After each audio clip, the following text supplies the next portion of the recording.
آج کل وہ دور ختم ہو گیا جس میں ایک بچہ باہر نکلے گا تو خراب ہوگا. جب بچی ہمارے پاس پیرنٹس آتے ہیں کہ کووڈ تھا, ہمارے بچے بیڈ روم میں تھے, کہیں نکلے نہیں, کہ جب بیڈ روم سے نکلے تو ان کے چلنے کا سٹائل بدل گیا, ان کے ہمارے سے بات کرنے کا سٹائل بدل گیا. ہم نے کہا کہ اب وہ دور ختم گیا جس میں نشیوں کے ساتھ بیٹھے گا تو نشے کرے گا. اب یہ دور سوشل میڈیا کا ہے. ہمارے فتنے جو ہے نا یہ گھر تک پہنچ گئے ہیں. سب سے زیادہ جو مسئلہ مذہبی طبقے میں ہے, جنہوں نے یعنی کہ امت کی اصلاح کرنی ہے, جن سے کوئی بھی مسئلہ ہوتا ہے تو لوگ گلا کرتے ہیں جی مولویوں نے ہمیں سمجھایا نہیں ہے. مولوی تو سمجھا رہے ہیں, میں جانتا ہوں کہ کتنے چینلز ہیں مذہبی. مسئلہ یہ ہے کہ وہ لوگوں کو نظر نہیں آتے, ان کی ویورشپ نہیں ہے.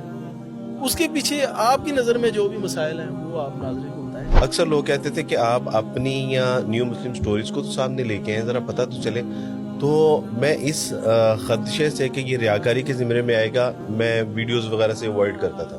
2018 سے میں نے سامنے آنا شروع ہو گیا, اور 2018 سے میرا خیال ہے کہ سینکڑوں کی تعداد میں لوگوں نے اسلام قبول کیا ہے صرف ویڈیو دیکھ کے, اور یہ وہ لوگ ہیں جنہوں نے مجھے بتایا. شر کو پھیلانے کا ایک بہت بڑا ذریعہ ہے کہ آپ شر کو دکھاؤ کہ گھر گھر میں کیا ہو رہا ہے. کسی ایک گھر میں چلے ساس اور بہو کی پھڈا ہوا ہوگا تو سچ ہی ہے, سچ ہی ہے وہ, ٹھیک ہے. اب ہر گھر میں ہر ڈرامے میں ہسبینڈ وائف کو چیٹ کر رہا ہے, وائف ہسبینڈ کو چیٹ کر رہی ہے.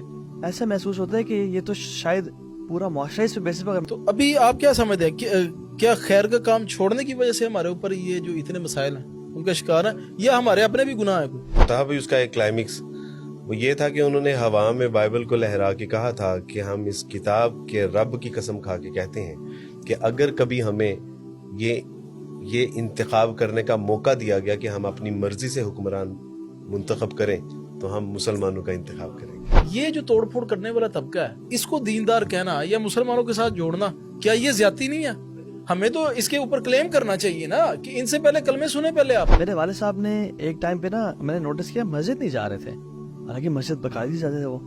تو میں نے پھر 2-3 دفعہ جب دیکھا مسجد نہیں گئے اور میں گیا تو میں نے ان سے پوچھا کہ بابا کیوں؟ کہتے ہیں کہ بیٹا گارڈ سامنے دیکھتا ہے, پڑوسی سامنے اکثر بیٹھے ہوتے ہیں وہ دیکھتے ہیں کہ یار کرنل صاحب ہمیں دکھانے کے لیے مسجد جا رہے ہیں, تو بیٹا میں بہتر نہیں کہ یہاں پڑھ لوں بجا کے. تو یعنی پھر میں نے کہا بابا شیطان کا واللہ وسوسہ ہے, تو اس کو آپ اخلاص سے ڈیل کریں.